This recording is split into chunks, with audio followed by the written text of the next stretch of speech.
Hi, I'm Zhang. Welcome back. I live in a small county town in China.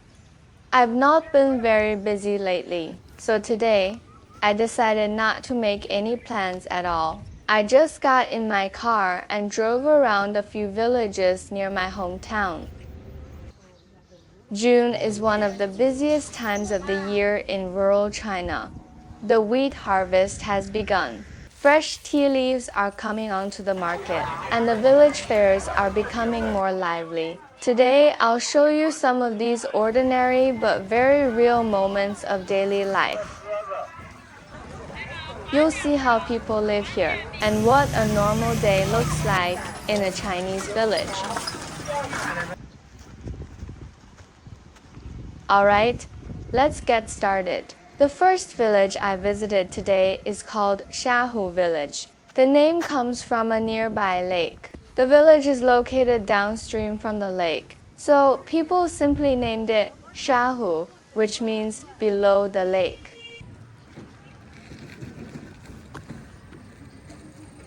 There is a small public square in the village with some basic exercise equipment.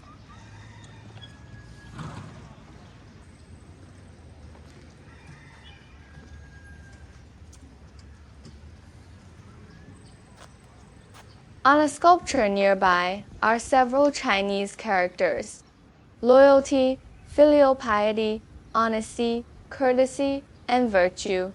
These qualities have long been considered important values in traditional Chinese society. People who were believed to embody these virtues were often regarded as sages.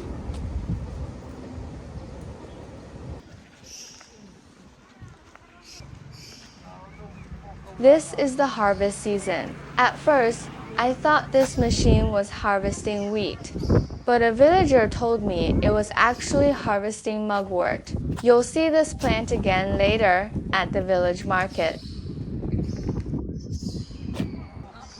I was surprised to see one of the newest Xiaomi electric cars parked here. It's not a cheap vehicle. It costs more than 30,000 US dollars. The villagers were curious about my camera. And here's something many foreign visitors may not know. If you're traveling in rural China and you feel hungry or thirsty, you can ask almost any villager for help. Most people will gladly assist you. When I'm filming, villagers often ask whether I need some water. They're curious about where I'm from. And before long, we're chatting like old acquaintances.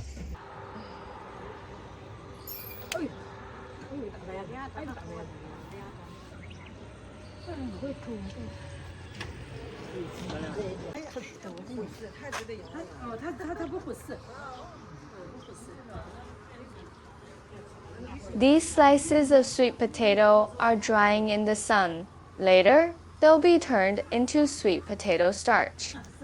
For many farmers, wasting food is considered shameful, so even the smallest sweet potatoes are carefully used. Most of the cars owned by villagers here cost somewhere between 7 and 10,000 US dollars.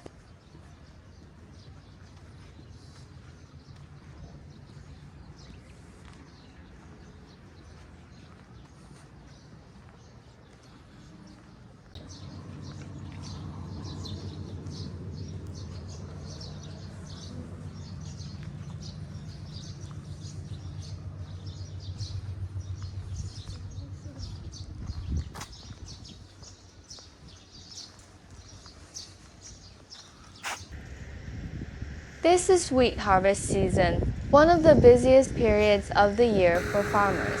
The fields are covered with freshly bundled straw. This method of mechanical baling has only become common here in recent years. Today's weather is quite pleasant. In fact, my region sits near the geographical boundary between northern and southern China. So the climate here is fairly moderate. In winter, temperatures occasionally drop below freezing. In summer, The hottest days usually reach a little over 30 degrees Celsius.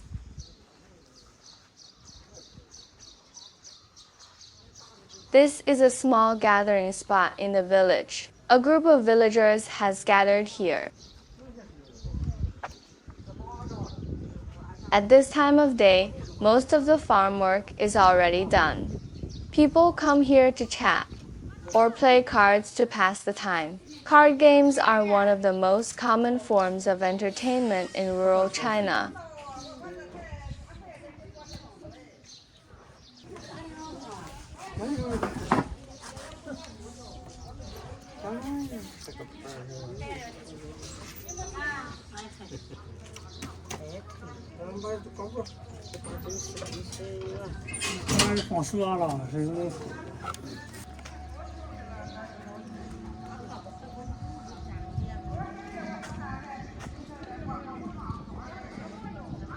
Village staff are distributing milk to elderly residents.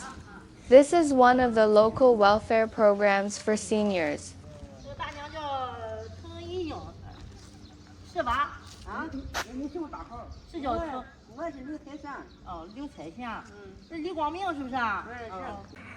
Along the roadside, wheat can be seen drying in the sun. Farmers use the sunlight to reduce moisture before storing it.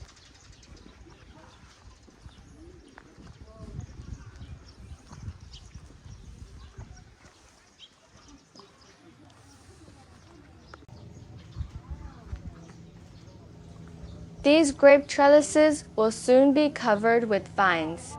Not only do they produce grapes, they also provide welcome shade during the summer.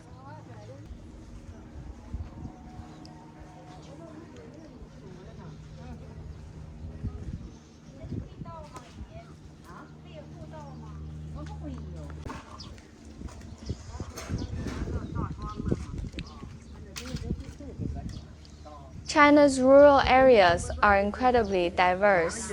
There are huge differences between villages in the north and the south. Local customs vary. Even the languages people speak can be very different. Some regional dialects are difficult even for me to understand. There's a popular story online about a foreigner who wanted to learn Chinese. He found a Chinese teacher from Guangdong province. After studying for several years, he finally came to China, only to discover that he had learned Cantonese. And most people in China don't actually speak Cantonese.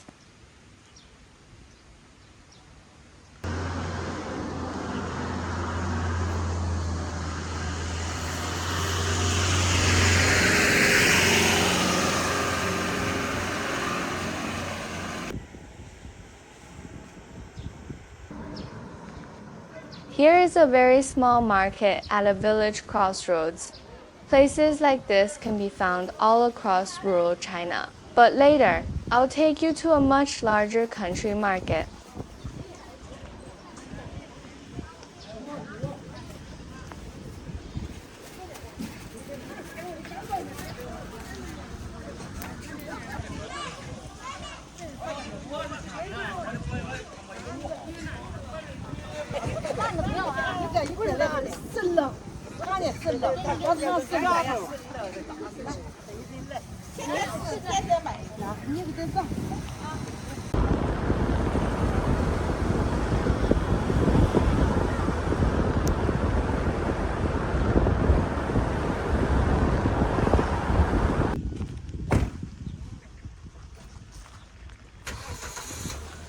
Halfway up the hillside is a small pavilion. It was originally built as a resting place for farmers. Now it's filled with electric bicycles.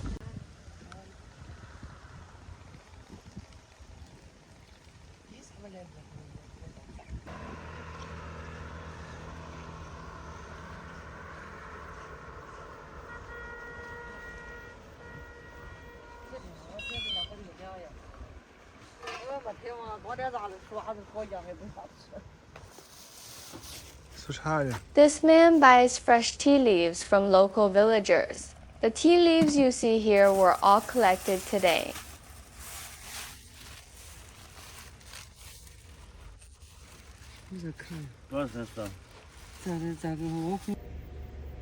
Alright, now let's head to the market. It should be much busier there. And honestly, I'm getting a little hungry. So let's find something to eat. These pigeons are the signature dish of this barbecue restaurant. The owner keeps them out front to show customers that the ingredients are fresh. But to be honest, I find it a little cruel. This market is about 2 kilometers from the village I just visited. People from many nearby villages come here to shop. Markets like this are usually held once a week. This stall sells baijiu, China's traditional distilled liquor. Many Chinese people, especially older generations, still enjoy drinking it. But younger people drink it much less often these days. The alcohol content is very high.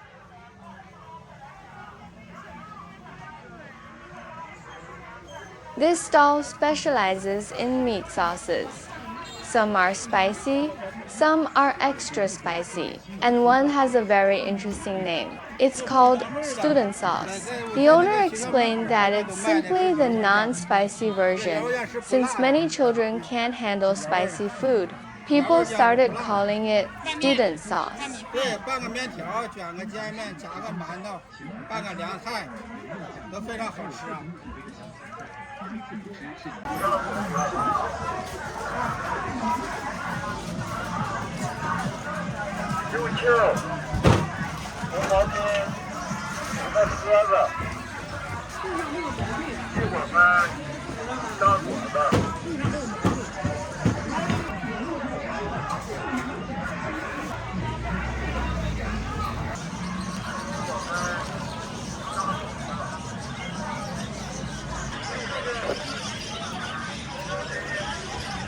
Spicy crayfish is one of the most popular summer foods here. On a warm summer evening, friends gather around a large plate of spicy crayfish, drink a few beers, and enjoy the night together.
没事，你把这3样做了那个，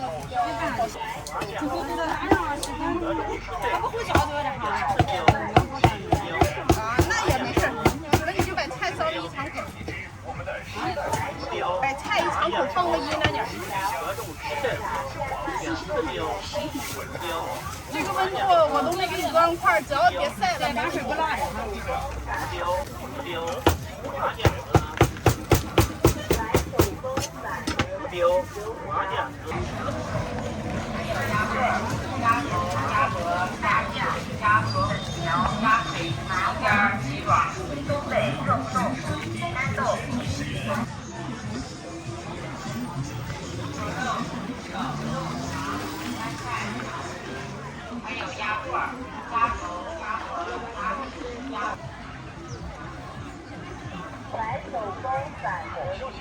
And this sign made me curious.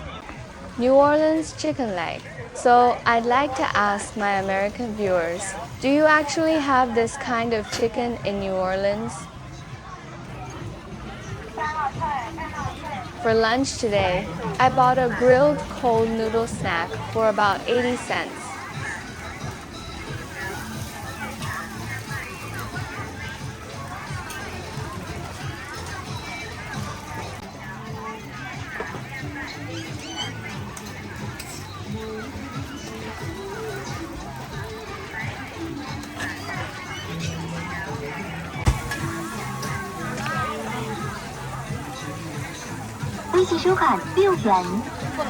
It tastes slightly sweet and slightly sour.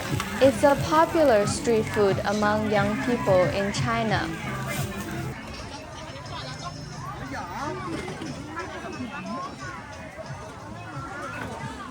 The plant on this elderly man's cart is mugwort. It's the same plant that was being harvested earlier in the video. The Dragon Boat Festival is approaching. Many families hang mugwort above their doors. People believe it can ward off evil spirits, bring good fortune, and protect the health of their families. This tradition has existed for more than 1,000 years.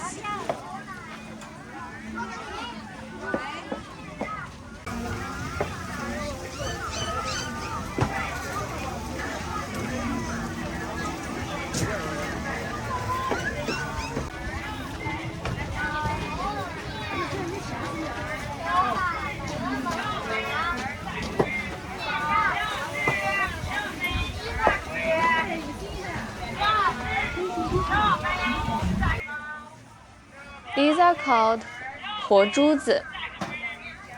They are partially developed duck or chicken embryos. Many foreign visitors are quite surprised when they see them for the first time. This stall sells grilled gluten skewers. The sign says the owner has been making them for 10 years. He also claims the flour comes from his own farm. And according to him, one bite is enough to make you fall in love with it. So I bought a few skewers, and I have to admit, they were really delicious.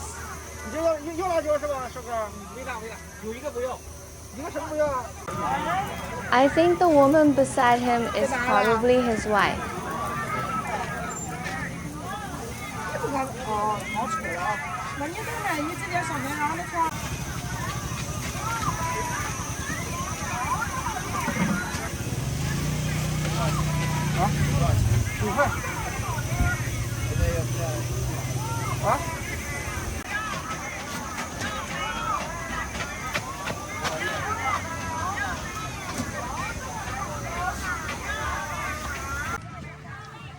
It's now around lunchtime. The market is gradually becoming quieter.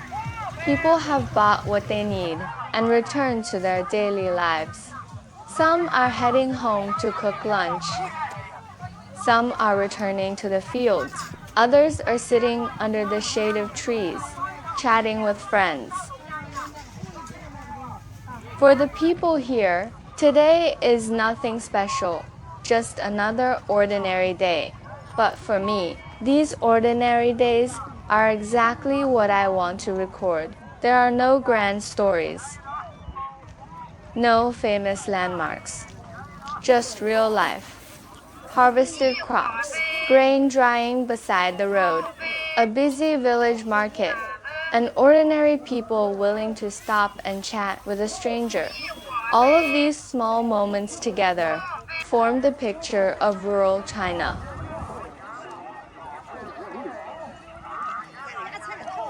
The world is changing faster and faster, but in some Chinese villages, time still seems to move at its own pace. Thank you for spending the day with me. I'm Zhang, and I'll see you in the next video.